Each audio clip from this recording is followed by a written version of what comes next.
नमस्कार दोस्तों, InFocus civil academy में आप सभी का स्वागत है। दोस्तों, ऐसे में आप लोग प्री और मेंस दोनों में ही पूछे जाने वाले जीएस और हिंदी के सब्जेक्ट्स को डेली बेसिस पर अगर थोड़ा थोड़ा भी कवर करते हुए चलेंगे तो आप इस एग्जाम को क्रैक करने की स्थिति में होंगे।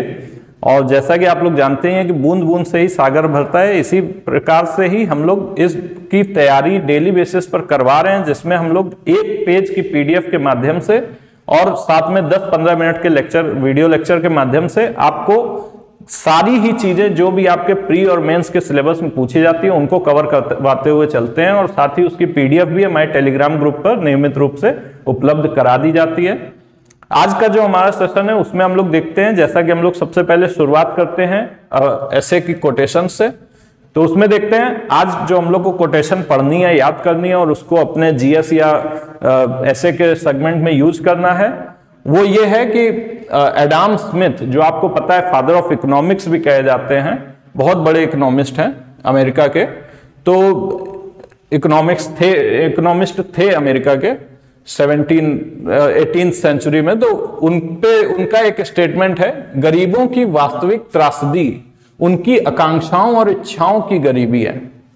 अब देखिए, गरीबों की वास्तविक त्रासदी उनकी आकांक्षाओं और इच्छाओं की गरीबी है। आपको पता है कि गरीबी से रिलेटेड टॉपिक आपके निबंध में तो कहीं ना कहीं उसका उल्लेख आता ही है। डायरेक्ट तो ऐसा नहीं पूछा जाता है, परंतु कहीं ना कहीं कुछ जो टॉपिक्स आते हैं उसमें आप लोग गरीबी से रिलेटेड अगर कोई भी पैराग्राफ या कुछ भी लिखते हैं तो वहां पर आप इसको कोट कर सकते हैं। इसके साथ ही मेंस का जो आपका जीएस मेंस होता है, आप आंसर्स लिखते हैं, उनमें भी गरीबी पर तो डायरेक्ट प्रश्न पूछे जाते हैं आपके जीएस पेपर 3 में, वहां पर भी आप इसे यूज कर सकते हैं। साथ ही भारतीय समाज के सेक्शन में भी इसे यूज कर सकते हैं और एथिक्स में भी ये कुछ जगहों पर यूज हो सकता है। फिलहाल देखते हैं कि इसका मतलब क्या है। देखिए, गरीबों की जो वास्तविक त्रासदी होती है वो उनकी आकांक्षाओं, यानी कि कोई गरीब है इस बात में कोई बुराई नहीं है, ये उतना ज्यादा निराशाजनक नहीं है, परंतु कोई व्यक्ति गरीब होते हुए भी वो स्वयं को हार मान लेता है या हार अपनी स्वीकार कर लेता है, वो बड़े सपने ही नहीं देखता है, वो बड़ा कुछ सोचता ही नहीं है, यह ज्यादा निराशाजनक है। यह ज्यादा जो है चिंताजनक बात है कि वो अपने कोई मतलब सपने ही नहीं देखता। जैसे मार्क्स कहता है कि मार्क्स, जो कार्ल मार्क्स थे, वो कहते हैं कि सर्वहारा के लिए, यानी जिनके पास कुछ भी नहीं है उनके लिए वो कहते हैं कि तुम्हारे पास हारने के लिए कुछ भी नहीं है और जीतने के लिए पूरी दुनिया है। तो उन्होंने जो सर्वहारा वर्ग था या जो गरीब वर्ग था, उन लोगों को उसने जो है पूरा एक सपने दिखाए।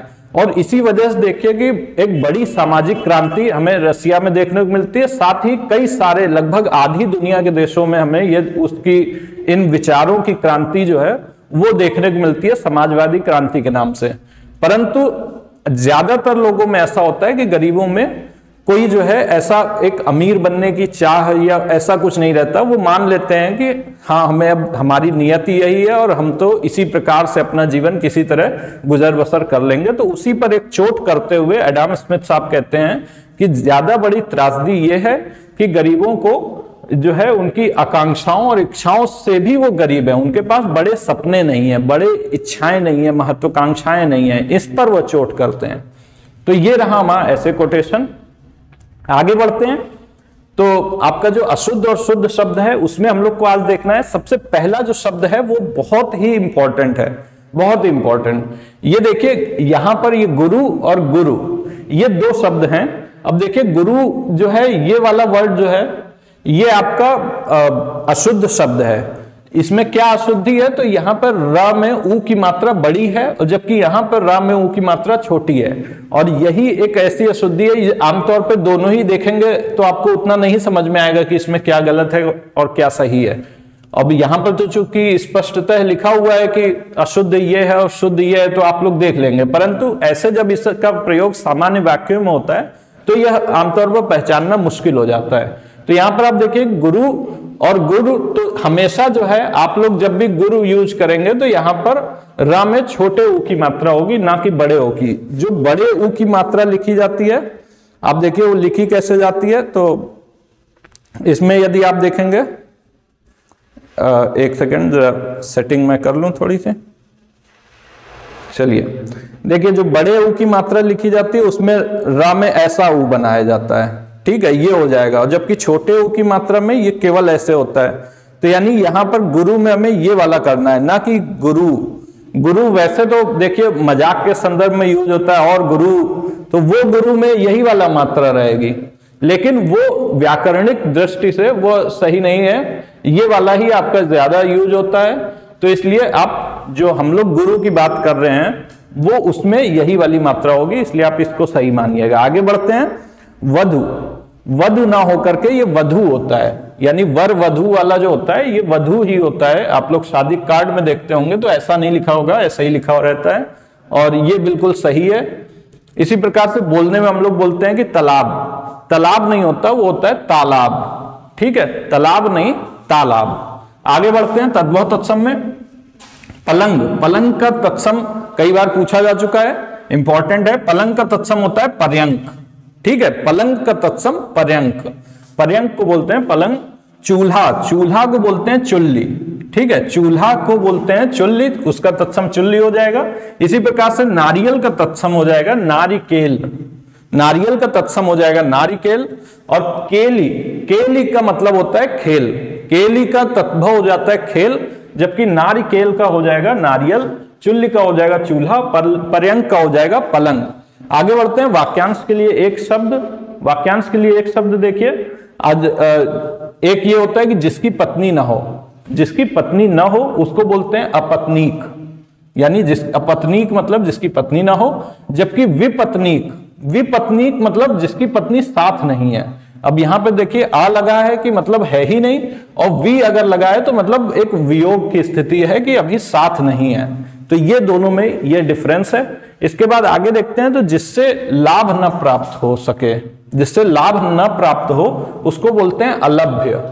ठीक है, जिससे लाभ न प्राप्त हो उसको बोलते हैं अलभ्य। लाभ से मिलता जुलता ही वर्ड है।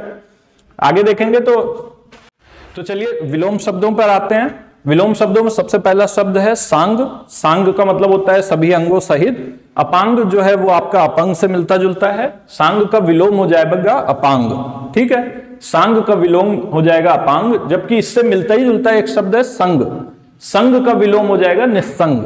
अब देखिए संग का विलोम असंग नहीं होगा। यही थोड़े छोटे छोटे चीजें होती हैं समझने वाली, याद करने वाली। आमतौर पे हम लोग को लगेगा कि संग का विलोम क्या होगा, और ये बहुत सरल सा है ऐसा लगेगा, लेकिन जब ऑप्शन में असंग और निस्संग दोनों दिया रहता है तब ये याद कर पाना मुश्किल होता है। तो इसलिए यहां पर देखिए कि संग का जो विलोम होगा वो निस्संग होगा। तो यह भी आप लोगों के लिए एक महत्वपूर्ण चीज हो जाती है। यहाँ पे संग का विलोम निस्संग हो जाएगा। इसके बाद देखते हैं हस्ती। हस्ती जो है, हस्ती का विलोम हो जाएगा नेस्ती। इसी से मिलता जुलता है हस्ती का विलोम नेस्ती। ठीक है, आगे बढ़ते हैं। महत्वपूर्ण पर्यायवाची शब्दों में, पर्यायवाची शब्द में देखते हैं तो सबसे पहला है चोर। चोर जो है, चोर को बोलते हैं रजनीचर, रात में चलने वाला, तो रजनीचर, चोर का रजनीचर हो जाएगा। खनक बोलते हैं, मोशक बोलते हैं और कुंभिल बोलते हैं। अब यहां पर ये सभी वर्ड आपके लिए इंपॉर्टेंट हो जाते हैं। चोर के पर्यायवाची में एक तो आपका कुंभिल हो जाएगा, दूसरा मोशक और तीसरा खनक। तो देखिए चोर, चोर का हो जाएगा रजनीचर, खनक, कुंभिल, मोशक। ठीक है, आगे बढ़ते हैं। आंगन। आंगन में अगर हम लोग देखें तो आंगन का क्या हो जाएगा, एक तो अंगना हो जाएगा, उसका तद्भव रूप जो है अंगना। अजिर, अजिर भी बोलते हैं, अजिर, प्रांगण और वगर। ठीक है, तो यहां पर अजिर एक नया शब्द आप लोगों को मिल रहा है, अजिर, और वगर यहां पर है। तो अजिर का मतलब भी आपका प्रांगण या आंगन या अंगना होता है, और वगर का मतलब भी प्रांगण होता है। ठीक है, आगे बढ़ते हैं। थोड़ा। थोड़ा को बोलते हैं अल्प, किंचित।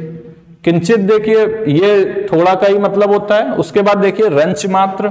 रंच मात्र भी तुम्हें, रंच मात्र भी संदेह नहीं है। तो इस प्रकार से रंच मात्र जो है वो भी थोड़ा को बोलते हैं। और परिमित, परिमित भी जो है वो परिमित, असीमित का उल्टा, जैसे मान लीजिए परिमित हो गया, सीमित, असीमित, तो वैसे ही परिमित जो है, परिमित का मतलब हो जाता है थोड़ा, और परिमित हो गया, किंचित हो गया, रंच मात्र, अल्प। ये चार महत्वपूर्ण पर्यायवाची हैं जो थोड़ा के हैं। आगे बढ़ते हैं। जो प्रशासनिक शब्दावली आज के हम लोग को देखनी है उसमें सबसे पहला है अकाउंटेबिलिटी। अकाउंटेबिलिटी बोलते हैं जवाबदेही को। तो जवाबदेही, जहां पर किसी व्यक्ति की जवाबदेही होती है उसको जवाब देना होता है। तो उसको बोलते हैं कि वो उस चीज के लिए अकाउंटेबल है। तो यानी जवाबदेह है, अकाउंटेबल है, और जवाबदेही तो अकाउंटेबिलिटी। ठीक है। मिनट्स बोलते हैं कार्यवृत्त। मिनट्स बोलते हैं कि जैसे मान लीजिए कोई मीटिंग हुई, मीटिंग में क्या बातचीत हुई, क्या उसका एजेंडा था, उस पर क्या क्या एक्चुअली काम हुआ, क्या क्या बातचीत हुई, उसका जो पूरा वृत्तांत बनाया जाता है, किसी भी कार्य का वृत्तांत बनाने को, उसको बोलते हैं कार्यवृत्त यानी मिनट्स। ठीक है, मिनट्स ऑफ मीटिंग बोलते हैं। तो मिनट्स का मतलब कार्यवृत्त। उसके बाद देखिए सब्स्टिट्यूट। सब्स्टिट्यूट एक वर्ड है। सब्स्टिट्यूट जैसे आप लोग क्रिकेट वगैरह में भी देखते होंगे, कोई प्लेयर के सब्स्टिट्यूट में कोई आया, उसको हिंदी में क्या बोलते हैं? तो उसका हिंदी में एग्जैक्ट ट्रांसलेशन हो जाएगा प्रतिस्थानी। तो प्रतिस्थानी का मतलब सब्स्टिट्यूट, और ये हमारे ख्याल से पूछा भी जा चुका है। सब्स्टिट्यूट का हिंदी में प्रतिस्थानी होता है। आगे बढ़ते हैं, मुहावरे और लोकोक्तियां आपके मेंस में आता है। केवल मुहावरे और लोकोक्तियां में देखेंगे, ये आपके न केवल आरओ में आता है बल्कि पीसीएस के भी मेंस में आता है। तो इसलिए, और पीसीएस में 30 नंबर का आता है, तो इसलिए बहुत ज्यादा जरूरी है आपके लिए। मुहावरे और लोकोक्तियां में देखेंगे तो पहला है मुट्ठी गर्म करना। मुट्ठी गर्म करना मतलब रिश्वत देना, कॉमन सा है, सभी को पता रहता है। मुट्ठी गर्म करना का मतलब रिश्वत देना। काठ की हांडी बार बार नहीं चढ़ती। काठ की हांडी बार बार नहीं चढ़ती का मतलब ये है, अब देखिए काठ की हांडी, लकड़ी की हांडी, वो जो है कैसे चढ़ेगी आग पे, वो तो जल जाएगी खुद ही। तो मतलब एक मूर्खतापूर्ण या कपटपूर्ण जो व्यवहार होता है, यानी किसी को छलने के लिए जो व्यवहार किया जाता है, वो व्यवहार आप एक दो बार किसी को बेवकूफ बना सकते हैं, आप बार बार नहीं बना सकते हैं। तो उसी के लिए प्रयोग किया जा रहा है कि काठ की हांडी बार बार नहीं चढ़ती, यानी कपटपूर्ण व्यवहार हमेशा नहीं किया जा सकता। ठीक है, आगे बढ़ते हैं। जो तीसरा है कि आसमान सिर पर उठाना। आसमान सिर पर उठाना मतलब बहुत ज्यादा हो हल्ला मचाना। मतलब कोई बच्चा है वो आसमान सिर पर उठा लिया है, बहुत ज्यादा हो हल्ला मचा रहा है, या फिर कोई आंदोलनकारी हैं वो लोग आसमान सिर पर उठाए हुए हैं, अराजकता कर रहे हैं, तो उसके बारे में ही यह बोला जाता है।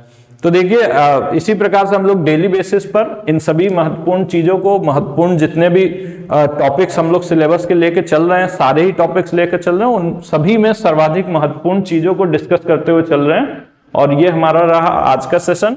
मिलते हैं किसी अगले सेशन में, तब तक के लिए नमस्कार।